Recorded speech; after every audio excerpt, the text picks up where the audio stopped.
My name is Daniel Plohmann.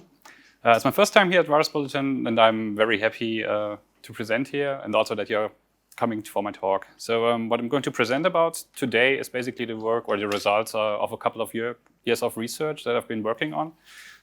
The framework has initially been published in spring this year, and this presentation is now focusing more on basically how you can use it in your workflow, what to expect from it, and which capabilities it will provide.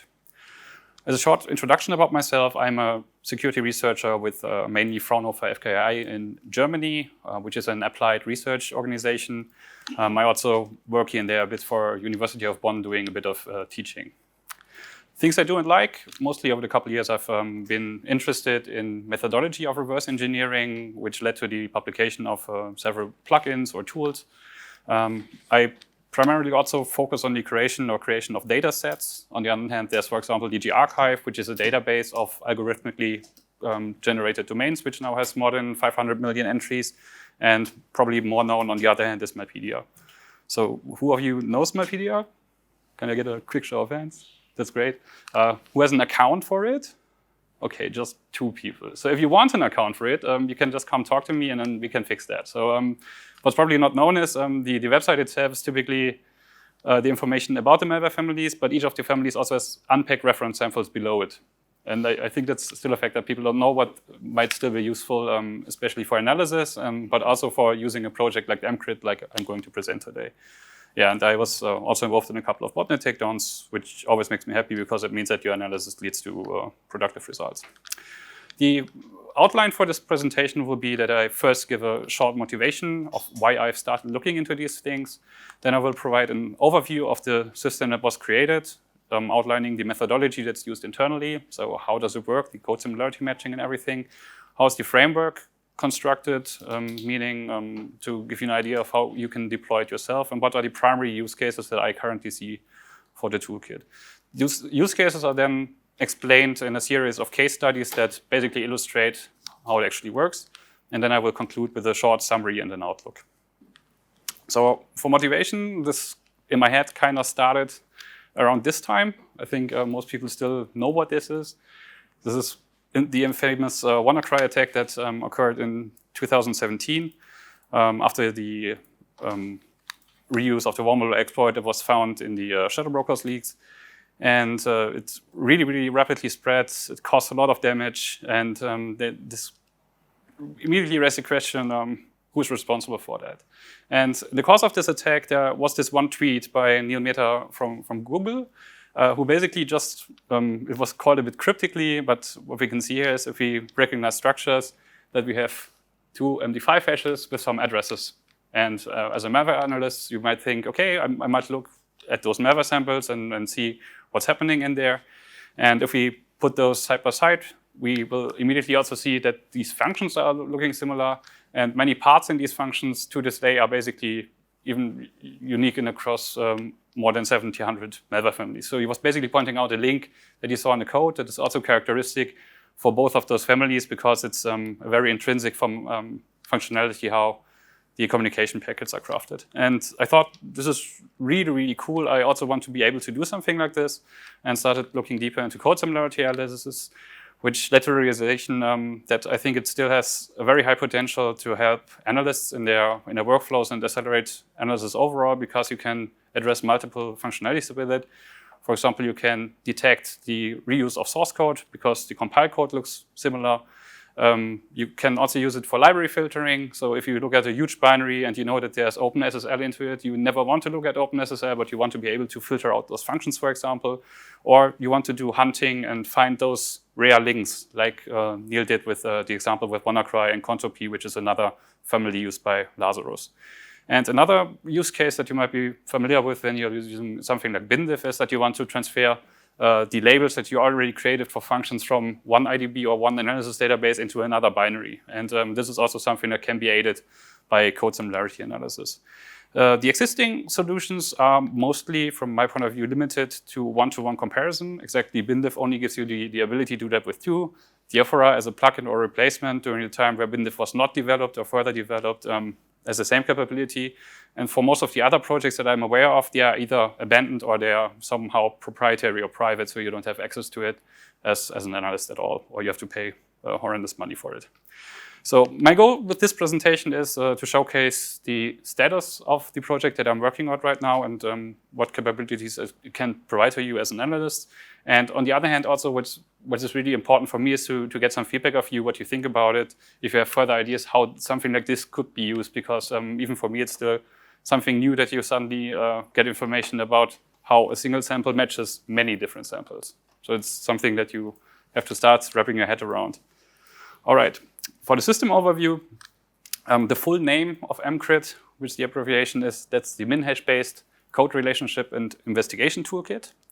The goal of it is basically to analyze any type of code sharing and third-party usage, primarily in malware. So it's specifically tailored to the use case that you distinguish between malware and benign code, which allows you to specifically filter things like zlib, OpenSSL, and other library code that you might frequently encounter during analysis. From the start, I wanted to create this and also some other tools as open source tools that can be used specifically to analyze Mypedia, because that's my personal use case.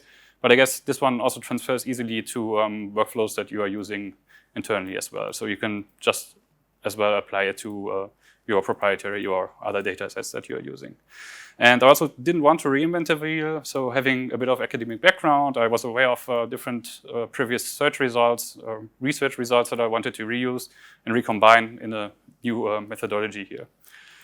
So for the requirements that I said that this project should address, I first want to have a similarity measure that is first reliable and on the other hand interpretable. So I have a bit of an issue with some of the modern machine learning-based similarity techniques, because they just tell you that something is similar to each other, but you have no insight or inspectability why those things have been basically told to be similar. If it's trained on huge data sets, it might still be reliable, but it's, at least from a human point of view, not really understandable. For scalability, is intended to only scale into tens of millions of functions. So it's not intended for gigantic sample databases that you might be sitting on. It's basically for tailored, smaller collections that you have well curated. You know, you're tracking, for example, some APT groups, you collect all of the samples from them, you have an idea about them, and now there's just new samples coming in, for example, and you quickly want to align them into other things, not relying on Yara, because if you think about it, doing code similarity means that your whole sample becomes a signature suddenly. So it's, I think, in my opinion, possibly even more powerful for those targeted analysis. And what I also want to have is still an efficient representation. So if I want to create a fingerprint for code, it should be smaller than the indexed function or code there is, because many of the machine learning representations use, for example, float vectors of huge length, and you suddenly end up with a 10-fold representation for the code that you want to index. One of the limitations that there is it doesn't really work well with cross-bitness. So for example, matching 32-bit versus 64-bit code, that's just inherently related to the feature design that I did there. And since it's only supporting Intel code right now, there's also no focus into cross-architecture matching. For those, the matching technique would have to be extended. So how's the system work? So MCRIT basically combines two approaches. On the one hand, there's quasi-identical code matching. So if something is byte identical, I want to be able to recognize that, because that's, on one hand, it's fast. And it also applies to many of the functions, especially statically linked code. But we also want to do fuzzy code representation. So if code has changed or has been remodeled and imported into other code, we want to be able to detect this as well. It works on basic block level and function level. And the speed is basically coming from that when we do quasi-identical matching, we can use hash maps, which is really, really fast in matching. And for the fuzzy matching, there are also some algorithms that allow you still to do it in sublinear time. So this basically accelerates the approach that's used in the backend. It's not just me having done this. The idea of using MinHash was coming from a master thesis that I supervised that was done by Paul Hodienko a couple of years ago. Stefan and Anders helped me with the evaluation that I did during my PhD thesis. And Manuel and Daniel basically helped me bring it to the point where it is now with more productive orientation, with the Docker deployment, with the web UI and everything. As a whole system overview, we can say the data that we want to input here is basically executable files of any type in code. So it could be EXE files, DLL files, dumps in a way that also shellcode is handled. So any type of basically assembly code can be processed. In the first stage, this is disassembled, so we have a function representation for them. And this is now being processed in the two ways that I just outlined. So for the quasi-identical thing, what we are now doing is that we are wildcarding all of the concrete addresses, because what we want to achieve with that is if the code has basically moved around in the memory space because of ASLR and something like this, or even if it has been copied around in a binary, some of those concrete addresses can change. And if we are able to wildcard them, this doesn't affect us, and we are still able to use this quasi-identical matching method on the functions. This is basically stored in the database. For the other method, where we are using MinHash, we are doing both a token-based approach and a metrics approach. That means token means we use parts of our function that we are indexing, and metrics means we look at the shape of the function, like how large is it, what's the ratio, for example, of control flow instruction, arithmetic instructions, and all of these kind of things. And this basically leads to a fuzzy representation that we also can use for matching. More concretely, think of those two functions, for example. At first glance, you would probably say they are similar to each other, right? Because both of them have 4 basic blocks. Basic blocks are roughly the same size and stuff like this. But looking closer, you might notice that there are some things that are not the same. So for example, there are some blocks where the instruction order is differently. The stack allocation shown in the third instruction is different. On the left side, we have, it's a bit small. That's why I'm explaining it to the back a bit more. It's hex 134. On the other side, it's hex 11C and stuff like this. So if we would hash those contents, we would end up with 2 different values. So this is not helpful in this case for us right now, but you can still imagine if we have statically linked code, this is not the case. It's basically always exactly binary the same, and this method really addresses this case really well. On the other hand, if we're doing this on basic block level as well, we still would have the issue that some of those basic blocks would lead to different values when being hashed, but we also would have immediate matches here. And the chance for matching is higher the more reuse we find in the compiler framework that has been used, or if the source code has not been altered at all. So this is really good for finding partial code reuse, meaning fractions of functions, or even for producing candidates that we can use for matching later on.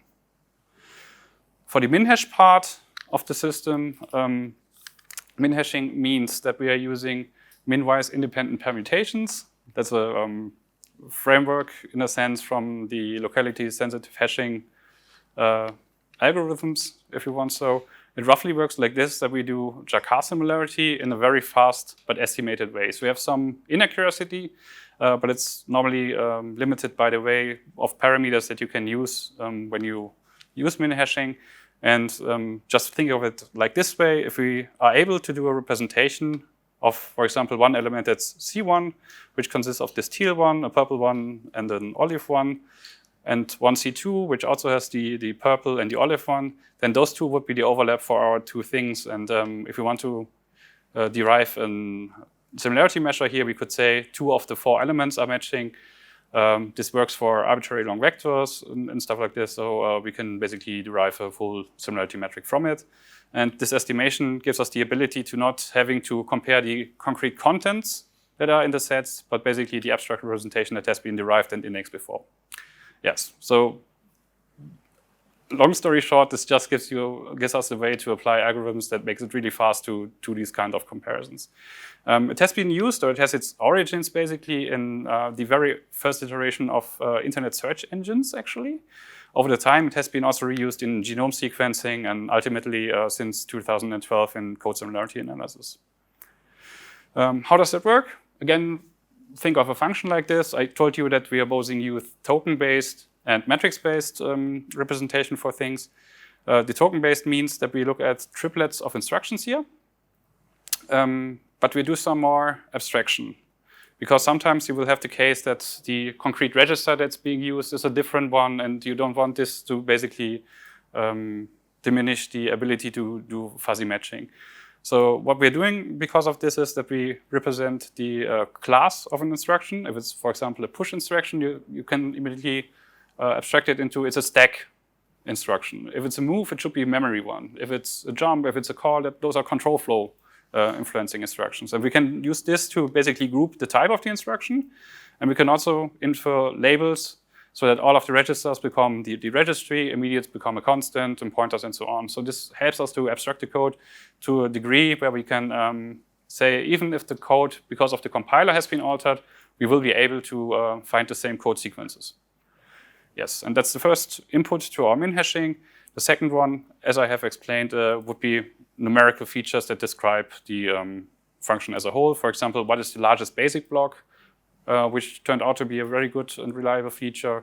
But also, you want to have something that addresses the interprocedural control flow, so how many calls are going out from your function to somewhere else, as well as the ratio of arithmetic and stack and control flow instructions. And all those features combined, we can then apply hashing on the values that we have derived here and turn this basically into a sequence. So min-hashing means we use a number of different hash functions, meaning that the values that we're hashing are always a different value, and we want to use the smallest one later on in the representation of our vector. And then magically, if we have a function that's similar and we do the same operation, we might end up with a vector that's roughly the same but not fully the same, and then we can just count the same offsets and get a similarity measure directly out of it. Yeah, and as I said, the magic essentially is encoded in how to find candidates fast, but explaining all of this today would take up much too much time because I want to show you rather how this framework can be applied in practice. And if you're interested in these details, there's both the paper from Botcomp and my PhD thesis with the details. Now, how can you work with the system? So let's think you had a bunch of samples, you indexed them already, now you're interested in I want to know if this basic block is coming or basically exists anywhere else in my code base, a function or a sample. Let's take the example that we want to query a function here. We can do the same transformation that I just explained. In my case, or all of the following examples, I will have indexed the Malpedia dataset, some third-party library code that I've been collecting and adding on top of it, and some samples that I have been looking at but that have not found their way yet in Malpedia or that other people submitted to it. And the result, if you query this database with such a function, will be more or less a sorted list of other functions that have similarity scores to the function that you have matched with. Since Malpedia is a graded dataset, that means that for each sample we hopefully know with high accuracy which family they belong to. We can now infer frequencies for our matches. So we can tell you, or basically the system can tell you, this function that you are querying with is also found in 3 other families, or could also be 200 other families. So this frequency basically allows you to give weights to the matches that you are creating, because you might be less interested into functions that are matching a lot of stuff, because that's basically implying to you it might be library code, even if you don't know what library it concretely is. And those more rare matches might be of higher value to you because they might be either related to the family that you're looking at or even giving you a hint to other families that are related to it because the author is the same. Yes, and having done that now for a bunch of families, we can re-aggregate those individual function matches into whole sample matches and can use this frequency-based method that I just explained to do a ranking of which other families are the most likely matched ones that we want to have here. And on top of that, we can also see if there are certain functions that only matched one other family. So are there any unique code links that might be of specific value for our assessment later on, what our sample might be. If you want to use MCRIT on your own, I've completely Dockerized, since it's open source, this framework. It has a couple of components that are living in individual containers. So first off, we have a database where all of the data has been stored, that has been processed and indexed in the database. There's a server, which is kind of the brain or the core component that allows you to interact with the contents in the database or also create matching jobs. Those matching jobs means you have submitted a sample and you want to have it matched against each of the other ones, or just a single other one. Or there's also a functionality that lets you do a signature creation. So there's a way to create Yara signatures for families in this, which is also a specific job, for example. Those are handled by a set of workers. In my demo, it's normally one, but you can also scale this out to a couple more workers to do it more in parallel. There's a web UI that I just mentioned, and it basically exposes the functionality of the server in a easily accessible, clickable form. The Docker also contains an Nginx, just in case you want to host that somewhere with where you want to reach it in the web, and there's easy configurability to add TLS certificates or make it more secure the deploy them, basically. How can you now? Oh yeah, and it's freely available on GitHub. So in the best case, you just clone the repository, you do Docker compose up, and it's running. So at least that's what I'm doing for myself with the instance that I'm hosting. How can you now interact with the system? So say you already submitted samples to it, or you want to submit samples to it. First, you can do that through the browser with the web interface. There's also within the package, which is distributed through PyPy, a client which exposes all of the functionality of the server, so it's really easy to write scripts to interact with MCRIT. There's a console application that at least works with Linux that allows you to submit samples and do matching jobs and all the like. And there's also an IDA plugin that I want to show you later on in a little demo. The web UI roughly looks like this, since it's exposing index information, so you can iterate over all of the families that are in there, all of the samples, the individual functions, search through it, and create new matching jobs. There's parameterization for it. For example, how strict the min-hashing should be applied. This kind of influences how many candidates are evaluated, which ultimately just means how fast is the matching. Because if your database grows, this can easily start taking a bit of more time. I go into that a bit later, for example. And it gives you a way to explore the matching results that are resulting from your tasked matching jobs that you have given to the system. Yeah, the first version of that has been published in April at WhatConf. At that point, at least the matching was fully integrated already. I did not change a lot of that since version 1.0, and the basic web UI was also included there, which basically allowed you to access and use all of the functionality that I had intended by then. I've updated a release for Virus Bulletin, which mainly focuses on usability. So the first feedback that I got from some users is that the web UI should allow way more result filtering, for example. I spent a lot of time for improving the IDA plugin, which now can also do most of the things that the web UI can do, which is really nice because it means that for any function that you are currently looking at, you can get immediately the results of which other functions in your whole database are matching, and use that in the context of assessing whatever you're currently reversing, as well as allows you to import labels. And as I mentioned in the beginning, I now start to think about how can we make the best use of the information of how well one sample matches against many others. So are there ways how we can interpret this information that it's the most useful to a human analyst? Because if you think that you are now looking at one sample versus many thousand samples, it can easily overflow you. And we have to think of filtering ways that basically give you the information that's most critical and lets you basically act upon, or it's most actionable, yeah. And one thing I've thought about is normally when we do matching, we're always doing just a single function versus another function. But it would make more sense to also think about the environment where the function lives. So which other functions are calling this function, which functions are called by this function, and are multiple of those functions, which can be considered a cluster matching completely like this in another binary. Because it might indicate to you that not just a single function has been copied, but a couple of them that have context to each other. And it helps at least when you try to automate the analysis to isolate such clusters based on the interprocedurable control flow graph and their relationship. So what are the primary use cases for a system like this? First off, I guess malware family identification is very close because you want to know when you're submitting a sample that is unknown to you, you want to know which other samples are the closest to this one, and you might have a label for another one, and this basically just immediately helps you identify a family. And the other thing that I already outlined is, for example, library code differentiation.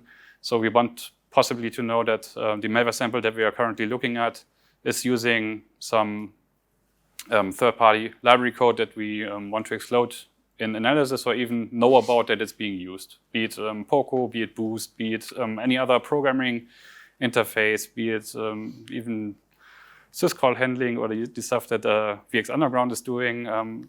Anything of that kind of code you possibly want to identify, and then think about that it's not something that's characteristic to the malware family that you are actually trying to assess here. So another use case that's derived from the malware family identification is clustering and comparison.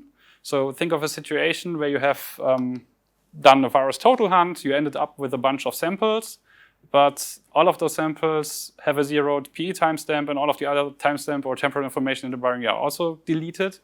In what sequence were those binaries created? So this is basically this genealogy task is also something that we can use, or at least attack with code similarity, because we can basically do clustering in a way that we sort those samples to their closest neighbors and then end up with a basically timeline automatically suggested by the system.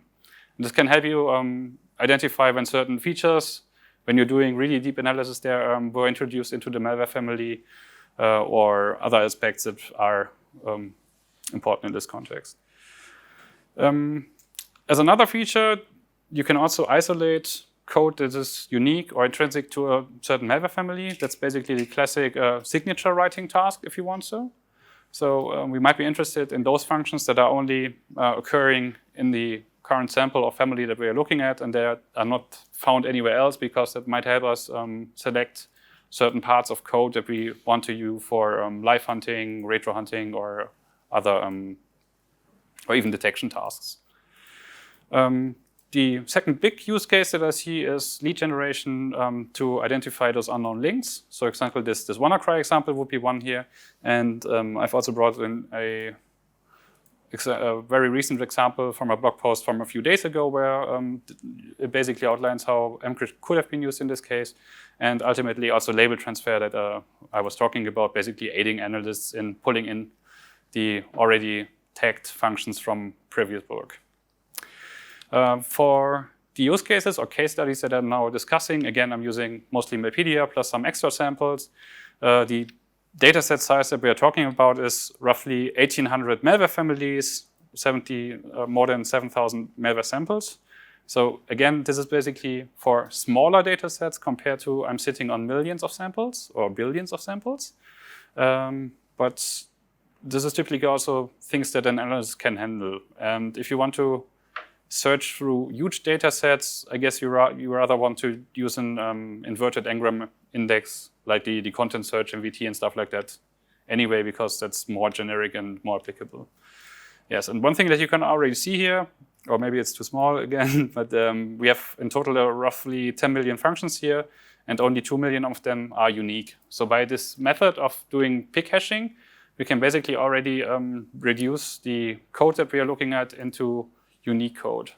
The pig hashing method is something that was first introduced in 2009, I think, by the fine folks of Carnegie Mellon.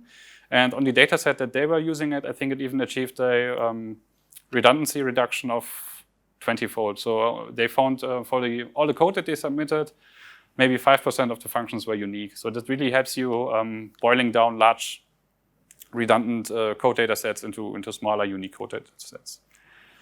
So let's have a look at first malware family identification. In February, there was Lockbit code, Lockbit group, who basically announced that they now have used the leaked Conti source code in order to derive one locker from that code base. And I was interested in how similar is it to other Conti or Conti derivatives that already have been created, that were created. So for example, what you would want to do is, for example, you take this Lockbit green sample, how they basically labeled it. Throw it against MCRIT, so you just query it and upload this. On the database that I've explained to you with the roughly 10 million samples, this takes, including disassembly and matching, roughly 30 seconds. And the system would give you a result that looks like this.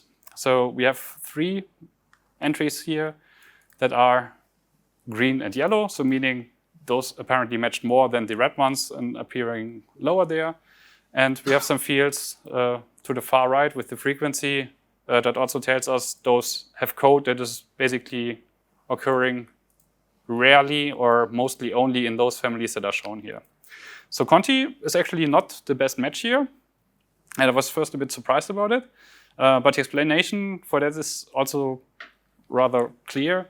I did not have a Conti sample in my pedia close to when Conti was leaked. So basically my Conti samples are older than other groups that have taken the source code and spun off new malware families like Mio and Scarecrow based on this Conti code. Regardless of that, it still helps us to immediately put something like a new sample that we didn't know into a context and into a direction where we can work with. MCRIT also has such a diagram that should help you give an overview of how the matches are distributed across the whole malware sample. So if you're used to IDA, think of it in a similar way like this blue bar that's on the top. So from left to right, these are basically all of the functions that are found in the binary that we are looking at. What's different from how IDA does it is that the size between the black squares here indicates also how large the function is. So from there you can immediately tell this is, for example, a large function, this is a large function, and here are many small functions, which might be of interest when you're looking for specific functionality. There's also some color coding here. For all of the following slides, or how MCRIT, or how I liked it, is a personal preference actually, is that everything, or every time you see something that's blue, that normally means it's a strong or it's a rare match. And if it's turning orange, yellow, red, or even purple, this is weak or more common information. So with that in mind, those 3 rows that are also shown are basically showing still the same binary, but different aspects of it. So first off, the first row is how many other families does a specific function match. So as you can see here already, there's a divide over here that appears in all 3 of the rows. And if we would have to look at it, it would mean this is blue, this is more rare, this is purple, this is more common. A best guess would be this might be library code. The second row is, do we have something in MCRIT already that tells us this is immediately known library functions? I've spoiled it already a bit, but the green stuff implicates that already. And the bottom row means how strong are the matches that are found in here.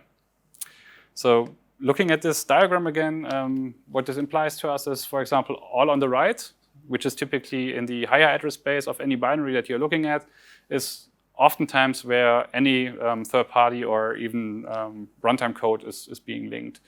For example, almost always the Visual C runtime code will be found in the end of a binary, while on the other hand, the more intrinsic code will be found in the beginning of a binary. There might be library code somewhere in between here, because especially if it has been used as source code inclusion and it was not statically compiled in there, it's basically treated like source code, and it might help us spot locations of those higher frequency code that we can then put more into the I shouldn't look at it because I'm wasting my time analyzing zlib again direction. You can then also dive deeper into the code similarity here. MCRIT has basically this code graphing integrated that gives you an immediate idea of how similar two functions can be. So first, structurally, again, looking at it, we see that the branches and then the size of the basic blocks in different areas are very much the same. Blue, again, means all of those are basically exact code matches. Green is, okay, there's possibly an instruction or two are mixed or anything. And the only structural change that we see is in Conti, apparently there was an if somewhere in the beginning of the function, which in the Lockbit found one is not found. But still, for you as an analyst, that would tell you, okay, those two functions are so similar to each other. This clearly implies that there's some kind of source code reuse. Let's look at clustering. In my institute, I'm also leading a little volunteer group where we are looking every second Thursday at mostly APT activity and then switching our focus all over the world. So it's basically some fun activity where people who are not full-time doing malware analysis, so some of our forensic people are also joining there, get a chance to a bit of APT analysis and hunting and a bit of binary analysis. And one of the cases that we were looking at earlier this year was, for example, the reporting that both Recorded Future and Mandiant did on Keyplug use. So it's a malware family that's closely tied to APT41, for example. And what we did there was a detailed analysis of a specific dropper that's VM protected and everything, but it has a shellcode overlay that basically can contain and launch different payloads that are encoded into it. And we did some retro hunting for it and found various instances of this loader and found 13 unique payloads being carried by it and wanted to know what are those malware families, because okay, the reporting basically implies it's Keyplug, but they were very inconsistent in their size and also their shape if you started looking at them, so it was not everything Keyplug. And if you have basically the situation, you end up with a couple samples, you want to know, do I know them already or what are those samples? What MCRIT allows you is basically this cross-comparison match. So all of the samples that we want to compare against each other are basically shown in a matrix, which means the diagonal is basically always the sample itself. So this should be blue because it should be totally similar to each other.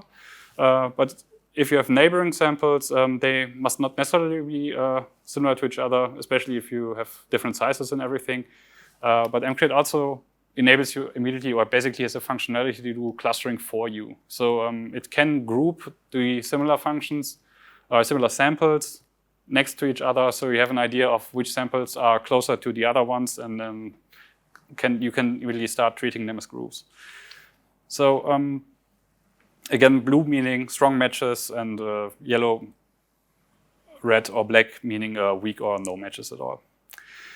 We then use some external sources in order to aid the labeling. So the one starting point here was a sample that basically was provided in the Redgrove report. That's one where we started from.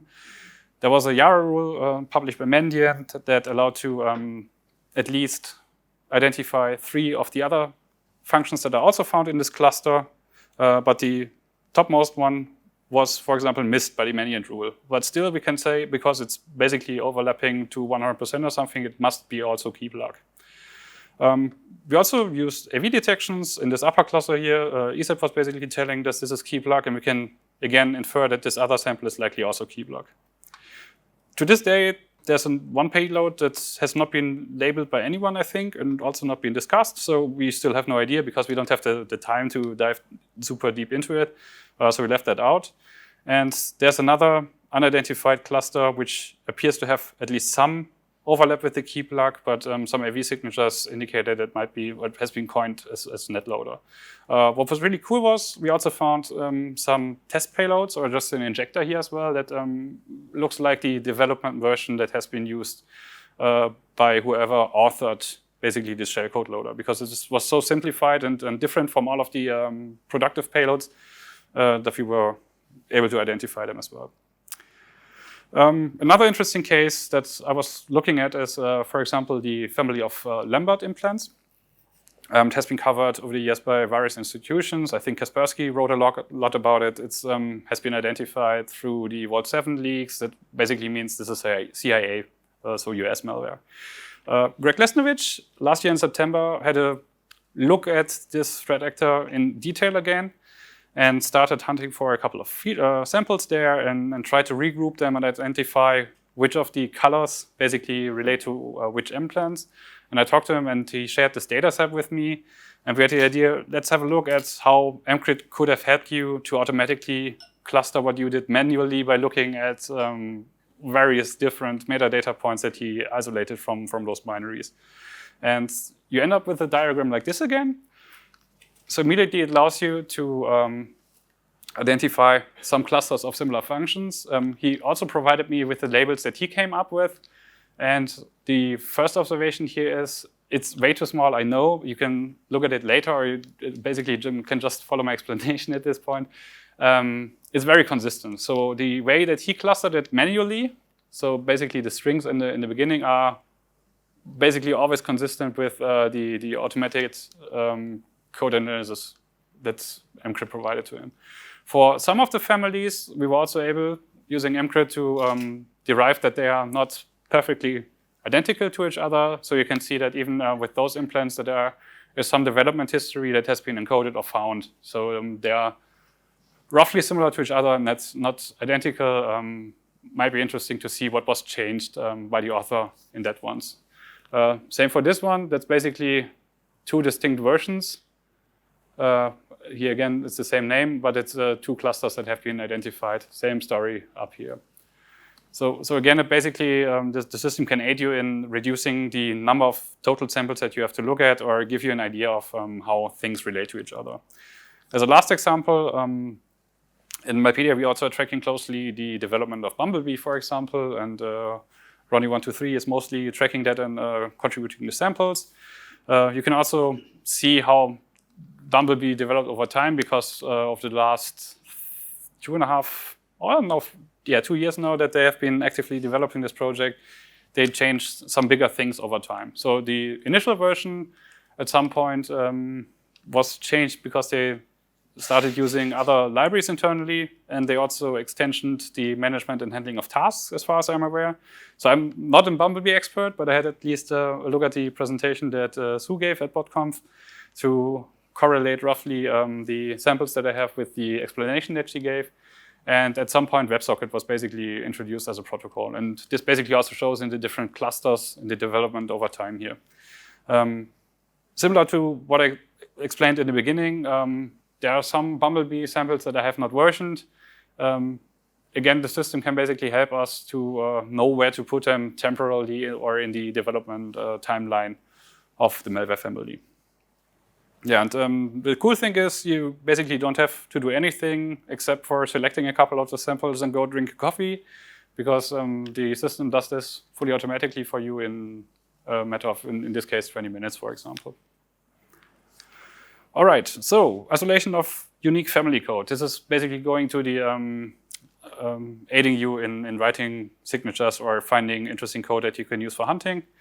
The feature that we use in MCRIT is very similar to Yara Signator. What is Yara Signator? One of my students in his bachelor thesis basically came up with an idea of how to automatically derive Yara signatures for all malware families that we have in Malpedia by doing the full disassembly of all families, also doing engrams of instructions, throwing everything in a database, and then killing everything that's basically found in more than one family. So you end up, again, with instruction engrams that are only found in one family. The more often across samples those are found, it means they are more characteristic for the family, and you just take them and generate Yara rules out of them. MCRIT can do the same for you. Instead of using full instruction engrams, and this time we're using basic blocks. So we have differently sized parts that we use for the generation of those rules. In this case, for example, we were looking at RAM cores. So I read that it's commercially distributed and claims to be not malicious, but obviously is. We find definitely also code parts here that are basically occurring in most of the samples that we want to have there. In this other case, if you know or have had a closer look at RAM cores, there's basically also a break in the development timeline of older samples, and it was more or less rewritten at some point completely. But still, they kept some part that is basically found in both parts. So you get more stable signatures by relying on those, because the author likely thought, if I stick with those, they are very, very characteristic for my operation, I guess. And MCRIT basically can then spit out a Yara rule for you that catches all of the samples that you presented to it. And also shouldn't fire on any of the other samples that are found in your database, because the basic blocks have been exactly selected with that criterion. For lead generation, this is the tweet that I initially brought up. So I wanted to know, could MCRIT have helped in finding this rare link that we have with Conti back then? So I tried to replay this situation. What I did here was essentially, if we look at this data diagram again, I explained it to you. If we look closer, there's actually links to other Lazarus families as well. So we can not only find our Conti link, we also have links to other samples that have been already observed in OP Blockbuster, but also it's using a specific AES implementation that's only found in Joanna, which is another Lazarus attributed family. And I've only seen it in WannaCry in this other family so far. It also has this curiosity of using a super outdated libzlib, which is mostly other Lazarus families and stuff like that. So it's clearly at least capable of finding this one function that I initially explained to you. I also said that there's this new link hunk feature. So again, consider that you have the whole interprocedural control flow graph for your binary, meaning the relationship of functions to each other. And we now want to answer the question if there are clusters across those related functions that point directly to another family. And otherwise, the best that I could come up with until now is which functions are otherwise interesting to an analyst, likely the ones that match the strongest in only one other family, that are somewhat large and possibly found in the beginning of the binary. For the example that I want to explain here, Peter, who's now sitting in the back, published a blog post a couple of days ago and submitted the mini blinding can sample also to Mypedia. And I wanted to see how basically MCRIT would react looking at this sample. So throwing it again against the database, we can see that we have, at least in the top 3 other families, that it found some unique code links to. If we look closer at them, it's Blinding Can, SnatchCrypto, and NetDN Loader, which all at least are already attributed towards Lazarus, which is nice. And again, the processing of the sample against the whole database takes less than 30 seconds, so that's almost immediately. For the link hunt feature now, we can see that we find 2 different link clusters. So meaning there's multiple functions that are related to each other. Towards Blinding Can, there's actually one. This is written bold, which means this is also unique. And this function match looks like this. Again, as an analyst, you would probably say, OK, that looks very much like the same function. Some change in the beginning, some change down here. But what I really want to point out, which will be the task or the important thing for us in the future is to, or has always been, but especially when using a system like this, is we have to assess those matches and think about, are they actually core to the family or are they characteristic? And if we have a look at what this function actually does, we first identify that it's basically the first function that's being used within DLL main, so the first user code, which is interesting. It's basically just some checksumming, both encrypted and decrypted, of the embedded configuration, which sounds very specific. And it's also basically spawning a thread that then does the network functionality. So all of those are at least very intrinsic to the behavior of the malware. It means this is a more interesting link, and it doesn't look like that it's library code at all. So this would have helped basically to, if you had no idea that the mini blinding can is related to blinding can, that those have some very specific code overlap that you would be interested in. Yeah, also some advertisement. Peter's talking about in 1 hour, and I'm pretty sure that he's also talking about this case, probably. Yeah, okay. Yes, in the end, I also want to show how the IDA plugin right now looks like. I mean, if I show a screenshot of it, or IDA directly is roughly the same. That's exactly the function that we are looking at, and the functionality that's the IDA plugin basically provides you now is that you can, for every current function that you are looking at, you directly get the matching result that MCRIT would have found for this specific function. In this case, there's also blinding can listed here, and now you basically have this bindiff moment where you can pull up the remote function directly in IDA. And this you can do for your whole database. So all of the 10 million functions can be brought basically to you in IDA, so you can have a closer look there. Obviously, the decompiler doesn't work on this, but still structurally comparing functions like this and having the information that those are close matches to the function you're looking at is already very valuable. And same does work for also for basic blocks. And if I activate the live function queries and click on any other function, this view will also update and also give you this basically information for every function that you're looking at.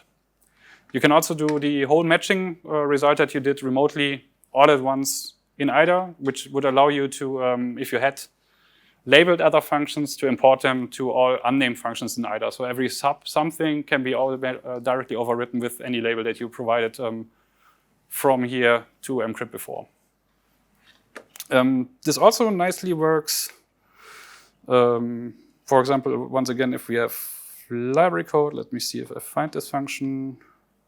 Yes, in this case, for example, this is found in 100 other families.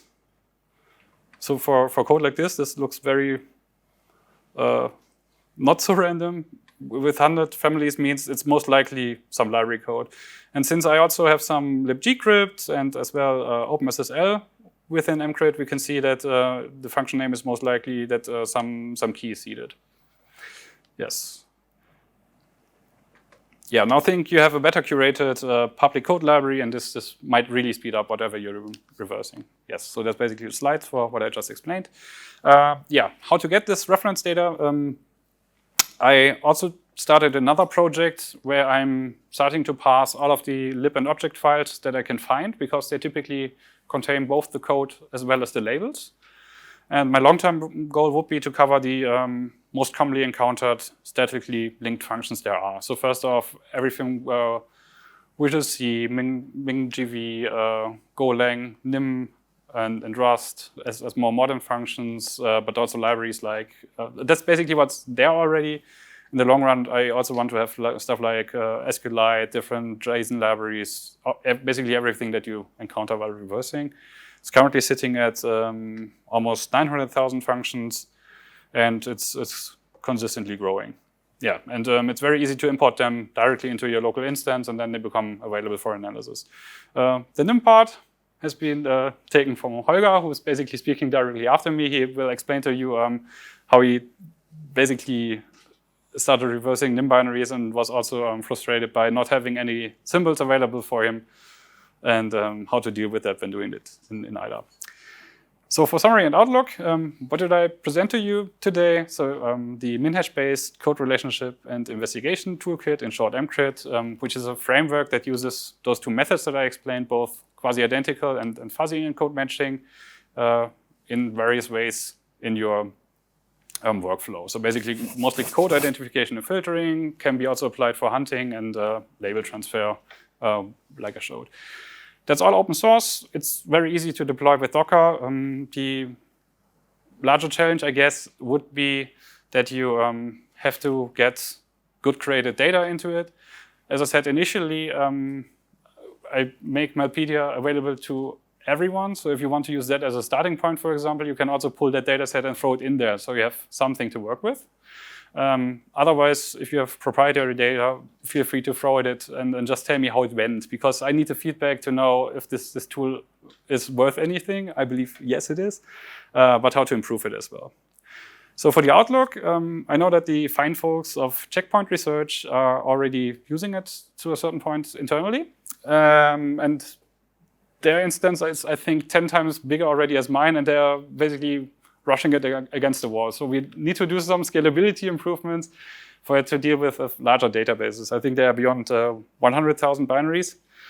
And this was not something that I intended it for, but we can make it work, I guess. So we have to look into that to a certain degree.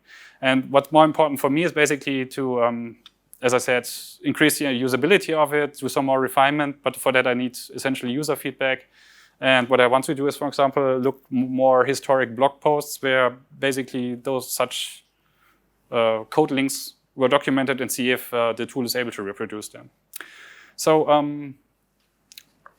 I think I've not showed it today, but there's also a demo instance, the one that I mentioned with the Malpedia stuff on it and everything. If you want to have access for that one and want to play around, you can also talk to me and I give you an account for it. Same for Malpedia, or if you're just interested in having a deeper look at it, I can also demo it to you in private or in a smaller group if you want. So just come and see me. With that, thank you for your attention.